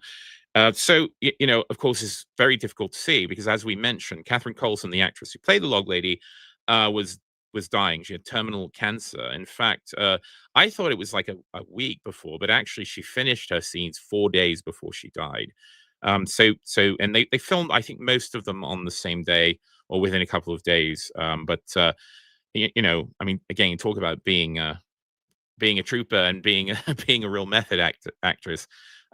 Coulson, I think, bravely gave her final performance, and seeing the Log Lady, of course, in this in this state is I think sort of haunting because, as we mentioned, she has a quite urgent message. She's one of the characters who seems to be, again, not a stagnated version, a faded and withering and diminished version of herself, but again with a kind of urgency. And of course we always understood her as a kind of as almost an oracle, as a kind of seer through her log. She had visions, and she delivered information of various sorts throughout the first two series and all through this series as well. Yeah, her last name being Lanterman makes that kind of very clear. Like, she is literally holding the light for illumination. She is a muse. She is an oracle. To go back like one scene, the whole bit between the plump, rotund woman and her little dog, the police officers, and trying to get a key is it felt like the most Twin Peaks set of dialogue I had seen so far into the series, watching it again. And I was like, this feels like a very deliberate comedy who's on first kind of dialogue that we would see from the first run of the series. But she's calling Deputy Hawk, at the Twin Peaks Police Department to let her know that there is something about Dale Cooper and that something is missing. And the way that he will find it is because of his heritage as a Native American. Indeed.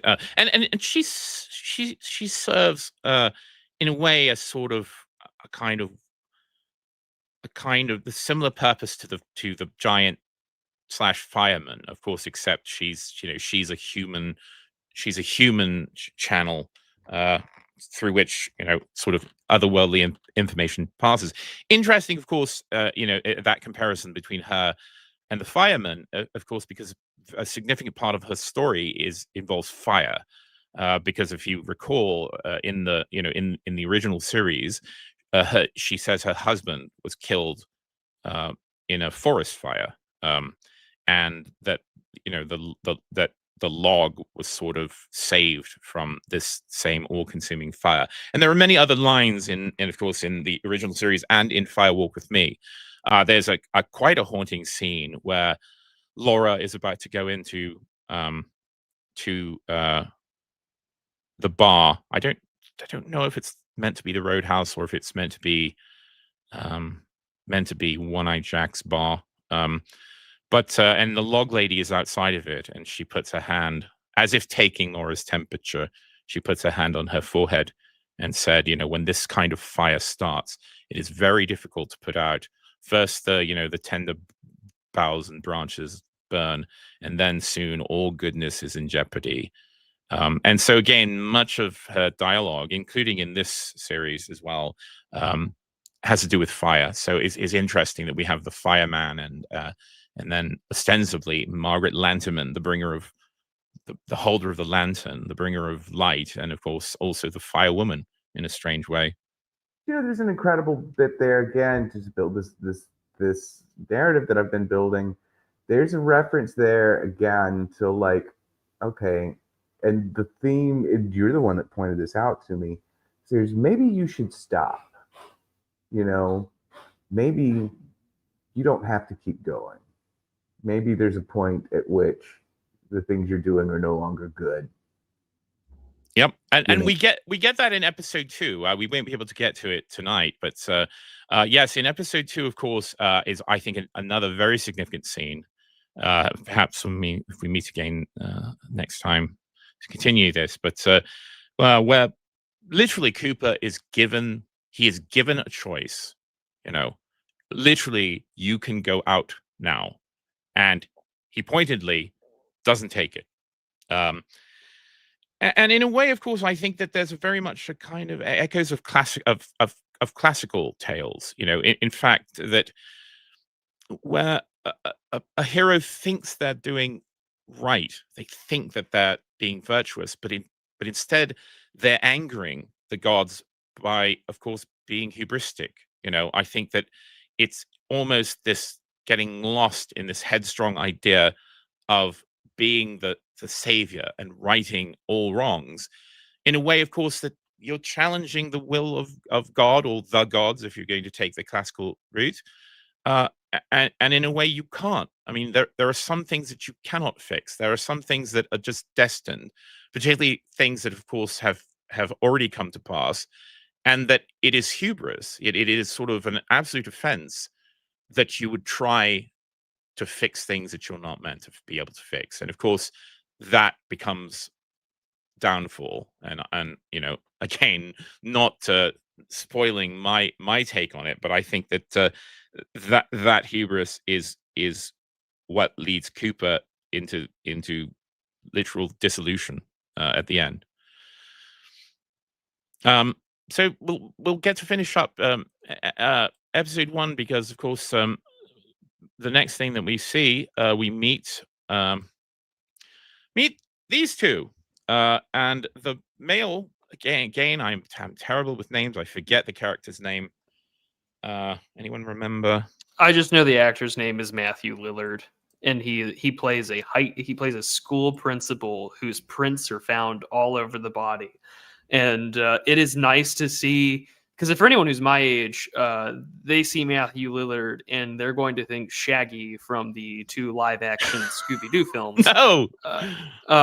But like this performance is so Matthew's performance in this entire series that he's in until he literally loses his head is such a gut-wrenching performance of an innocent man who has no idea what's going on and has now been captured by forces beyond his control. Like, he really does capture sort of the impotent helplessness that so many of the characters in the original series, but also in this one, have to deal with, which is you have been screwed over by means that you do not understand. There may be things that you know, but your human faculties fail you. And that's why what I appreciate about Lynch, especially in this regard with Twin Peaks, is that as much as the word cosmic horror gets thrown around so much in our modern age of like open source horror, whether it's SCP or just like all the rehashings of H.P. Lovecraft, like there is something truly unique here that Lynch doesn't rely on, say, like outside I mean, he does rely on outside extra dimensional forces, but it's never something from beyond the stars. It is this internal quasi cosmic duology of good and evil. We have the Black Lodge, we've got the Bookend Boys, we have everything in here to sort of make an understanding of how the world works. And then for those who have no idea about the darkness that comes from this world, from this part of evil, if we want to call it that, or some demiurge, if you want to go that far with a little bit of Gnostic twist to it. Lillard's performance is just like this absolute kind of tour de force of just like, well, what would you do if you were an ordinary person who has then had the absolute worst day of his fucking life?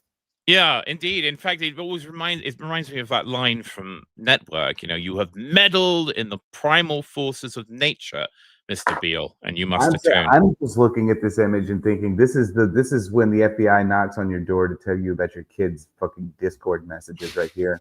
I'll go ahead and point out, just cop to it. I think Blue Rose and the opposing narrative and whatever Judy is are both like in their unified form. They're a carve out for MK Ultra. And that's like, it was just boom, just slap that one on the table real big.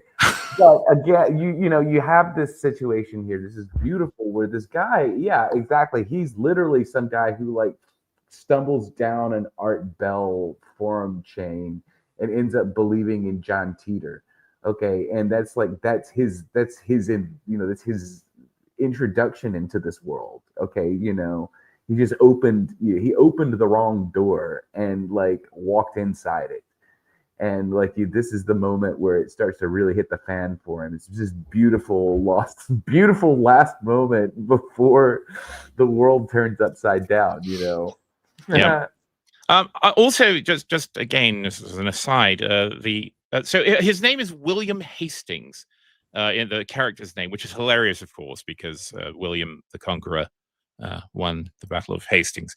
There are lots of these weird little like kind of proto-medieval references. I mean, Dougie Jones lives on Lancelot Court. There's all kinds of weird little things there. But William Hastings and his wife.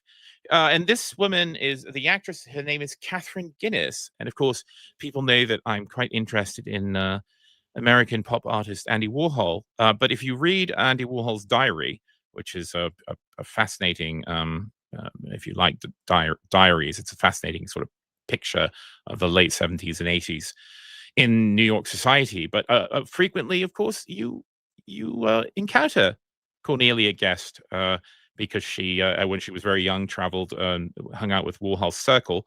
Her mother was a famous socialite called CZ or CZ Guest.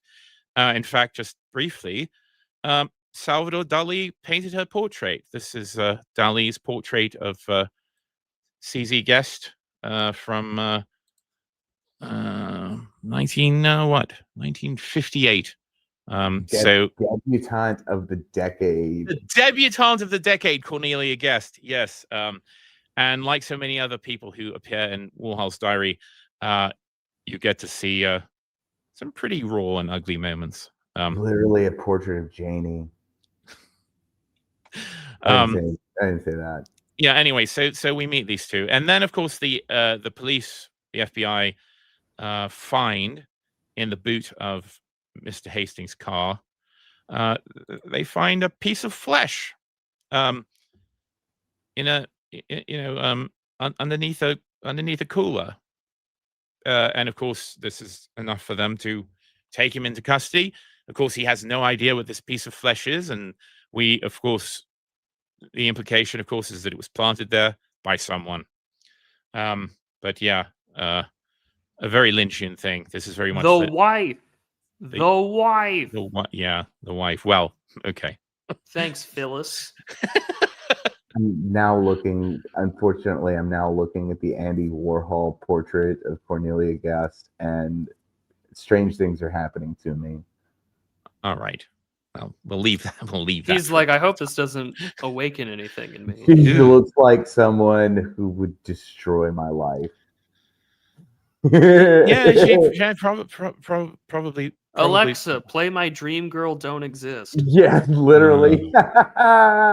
My prayer. And of course, this is where we leave. This is where we leave episode 1, and we are treated to a final image, which of course is the phonograph from the fireman's lair, which again I think points to the significance of sound. And of course, weirdly enough, it's almost like a proxy for the piece of flesh. Of course, reminds me of the ear, which is the impetus for all events in Blue Velvet, the finding of an ear. Also a reference, another art historical reference to Vincent van Gogh, but obviously. But yeah, the piece of flesh sort of reminded me of the ear. And then of course we're treated to this image, which is of course the speaker. The speaker. Well, it's as I predicted, of course, we would we would get very thorough in our exploration and analysis. So we got through episode 1. I don't know again if kind of how I was expecting that, actually. If my wonderful friends Prudentialist and Sandbatch would care to join me again. I hope we can continue this. We can do this for every episode. I guess this is right. I mean, like this feels right. I want 2 hours an episode. I want to be. This is the thing. If we're gonna do anything, I want it to be the definitive discussion / take on this program. Well, I was hoping you'd agree, because people know that some of the live streams I did on with Academic Agent. Well, we did a series of an 8-part, basically 3 hours each episode about David Bowie. We did we did 24-hour total stream about Andy Warhol. We did Francis Bacon, which I think was 5 parts, about 3 hours apiece.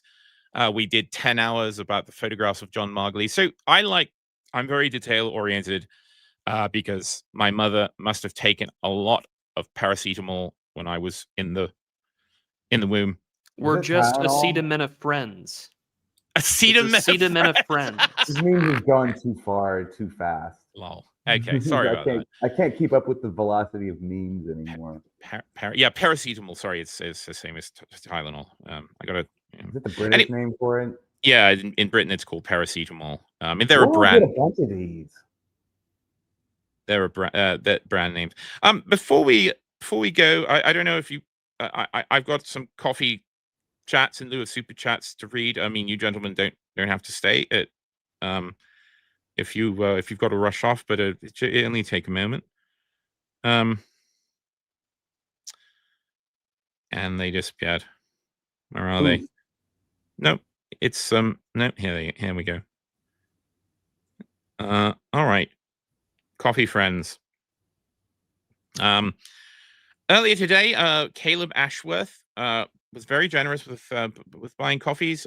Caleb is a frequent contributor, and he never says anything. So, if you're listening, thank you very much. It's wonderful. Bede of Britannia, who formerly known as Hitman, whose channel I have appeared in the past, talking about art and other things. We did a stream about De Chirico. We did a stream about Orientalism. So he's an excellent person. He now goes by Bede of Britannia. and he says coffee makes everything better. And of course, me and Dale Cooper and David Lynch all agree, and probably you too as well. I don't know if you're big coffee fans. Yes, very much a big coffee guy. Based. Frequent friend Khalifa K bought 5 coffees, thank you, and says, hello, Mr. D and the Prudentialist. Congratulations on your channel and first stream. He didn't say hi to you because you hadn't shown up yet, so he wasn't just slighting you, Sandy. What? Oh, and he buys another coffee and he says, and hello, Christopher Sandbatch. So thank you. This is, you know, the show I do, L&D, like there's actually a dedicated cadre of people who pay and then tell me terrible things about myself. So that's like really nice. It's like put $2 in the kitty and you can say something, you can make Sandbatch read some nasty shit about himself. No, very, very passive aggressive. Panther Awakens very generously bought some coffees and he says, best of luck to you on your new channel, Mr. D. It's great to have new content from you. Well, thank you very much. I mean, because people know I do these spaces all the time. I do them, 3 or 4 times a week, but it's very late at night. And so certainly anyone outside of America is, they're just, it's not, unless they're weirdos like me, they're not awake. So, but any old people who enjoyed me back when I was on Unpopular Opinions, it's nice to be able to chat with other European friends again. Y'all gotta be up at 2:00 in the morning on a Wednesday Eastern Standard Time, and that's when